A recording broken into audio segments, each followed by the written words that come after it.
So it's pre-recorded, Raymond. So just for our listeners, just give us a full name and just let us know a little bit about the event that's happening here at Ulster University. My name's Raymond.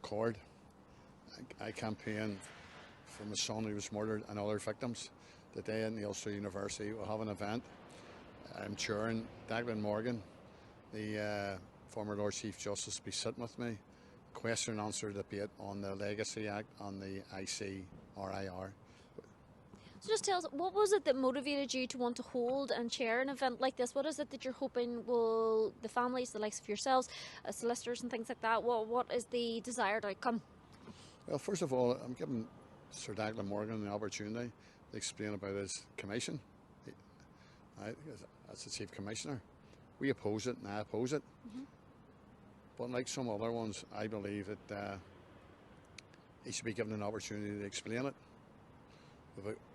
Most of us have a grasp of it, but don't know all of it.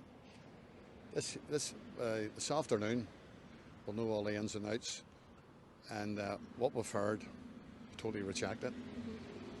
And he's coming here today. He's going to try and explain as best he can, do the questions and answers.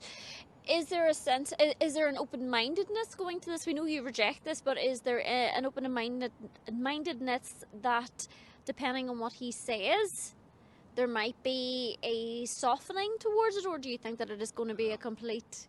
I can assure you, it'll be open-minded, right? It'll be done in a decent way, right? There'll be no abuse tolerated or political nonsense or sectarianism. We simply want to hear what he has to say about it, and he can hear then what we have to say about it. I don't believe he's going to convince anybody, because I've spoken to many victims on it, and anyone I've spoken to totally rejects it. But he sat in the bench as the Lord Chief Justice, and I was in his court a few times, and he gave me a first shout. So today I'm returning it. He's getting the first shout. But today, instead of being in Sir Declan's court, he's in my court today. It's a court of public opinion with victims in it. And what is it, I suppose, that you hope to achieve for the victims and their families? We know they're going to get to ask the questions, but what is it that you would like them to come away with maybe this evening? I want them to come away with, I know what they'll come away with, and it's to make it quite clear to Sir Declan they don't accept this. And the best thing that he could do, with respect to him, is the bin it and scrap it. It won't be acceptable. It can't work. You know, the documents, disclosure documents with all victims have been chasing for years.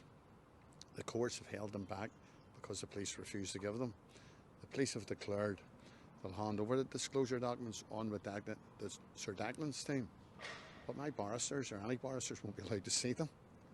So what it is, the state wants us to trust the people, right, who have ensured justice has never taken place for likes of myself, my son's case.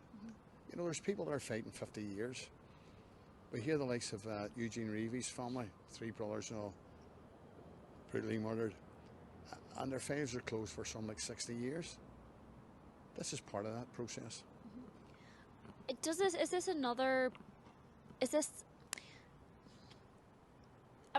From you holding this event today, it would send the message that the fight's still not over.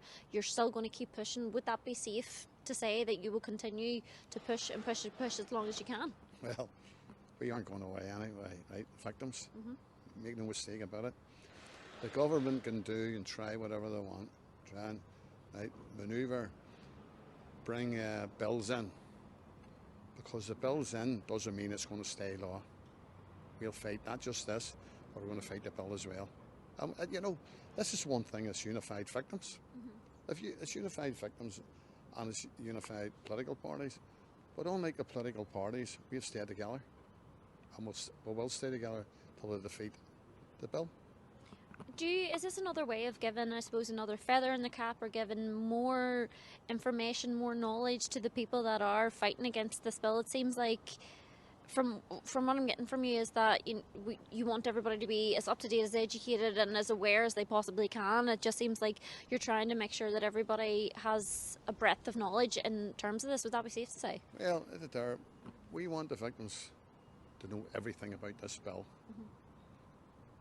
because what we've seen, and I'll say again, repeat myself, we reject every part of this bill and of this commission. It can't work.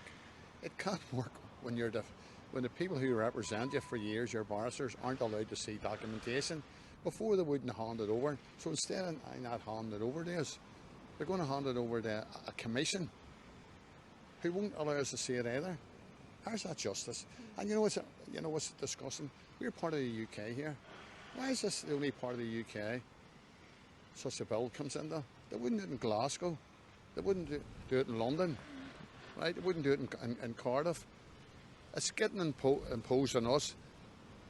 For me, the reason that they wouldn't even try to do it in the rest of the UK, the government would fall. But the people here have to learn one thing through this here, and it's shown.